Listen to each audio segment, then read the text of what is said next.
Mayın 14-ü saat 20:00-da Marneulinin mərkəzi stadionunda Alget Arenada Gürcüstan Milli Çempionatının 4-cü liqasının 7-ci turunun oyunu keçiriləcək. Burada Marneulinin Alget komandası Xaşurun İveryası ilə qarşılaşacaq. Futbolçular deyirlər ki, bu qarşılaşma Marneulinin Alget komandasının 3-cü liqaya vəsiqə əldə etməsində həlledici rol oynayacaq. Həftənin 3-cü günü mayın 14-ü axşam saat 8-də komandamızı birlikdə alqışlayaq. Bizim üçün bu oyun çox önəmli oyundur. Yəni istəyirik ki, bütün Marneul elə, yəni Azərbaycanlılar içində olmaqla.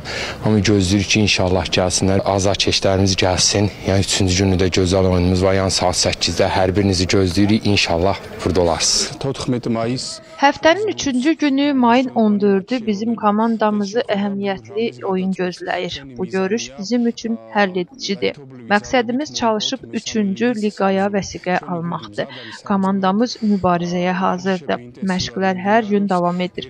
Sadəcə ehtiyacımız olan azarkeşlərin dəstəyidir. Siz bizim komandanın 12-ci oyunçususunuz. Ona görə də Marneulinin Alget futbol komandasına birlikdə azarkeşlik edək.